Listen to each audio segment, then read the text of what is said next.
everyone, I'm Chastity Thomas, and tonight I'm going to show you how to prepare my favorite dish, lasagna. Nothing evokes memories like the smell of your favorite food cooking.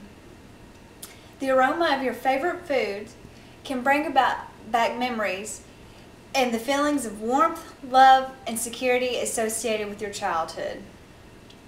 Growing up, I loved to smell lasagna because it was a special dish that my mom prepared just for me. Now, traditional lasagna can be very expensive to make, with a long list of ingredients that are usually attached to it.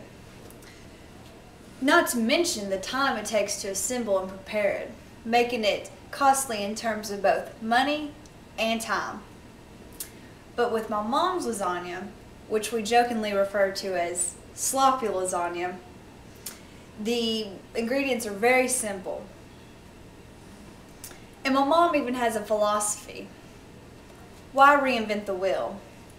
So instead of making our ingredients from scratch, we just buy pre-made ingredients and then we're ready to go. First of all, what you're going to need to do before you start to prepare anything is you're going to have to write down the list of ingredients which you need to purchase at the store. But don't forget your wallet like I did, or you'll make a simple task an even more complicated one. And the ingredients for lasagna are as follows. You'll need to buy a box of lasagna noodles, a jar of sauce, ragu or prego, whichever your preference,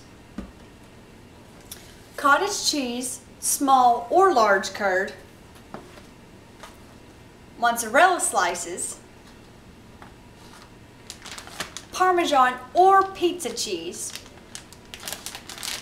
and then you'll need a pot to boil your noodles in, a pan to assemble your lasagna and then cook it in, and then the next thing you're going to need to do is preheat the oven to 350 degrees. Once you've done that, your next step will be to boil the noodles. And you'll boil them until they are al dente, which means tender but yet firm. And then, once you're done boiling them, you'll need to drain them. And then usually I like to rinse them off with some cold water because it helps to cool them off, which makes it easier to work with.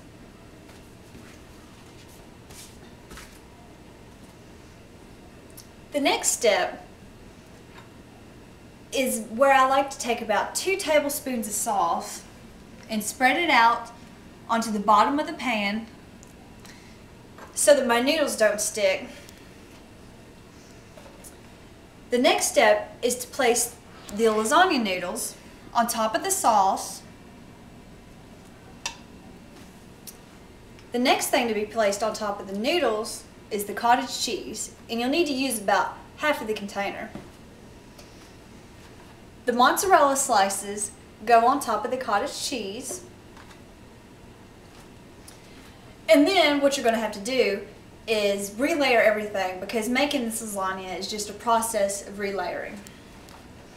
So more lasagna noodles are going to need to be placed on top of the sauce with the rest of the cottage cheese,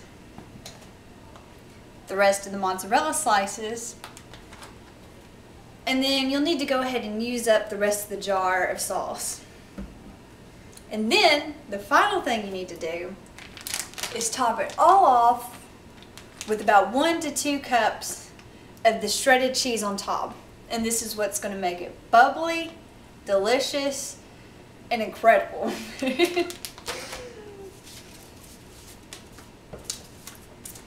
Once you've done with that, you'll need to slide it into the oven for about 30 to 45 minutes. Then, once it's done cooking, you'll take it out.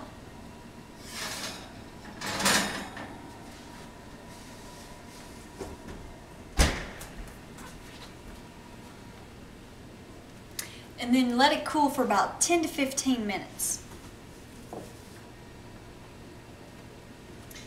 With normal lasagna, you can usually easily cut it into squares just like a piece of cake.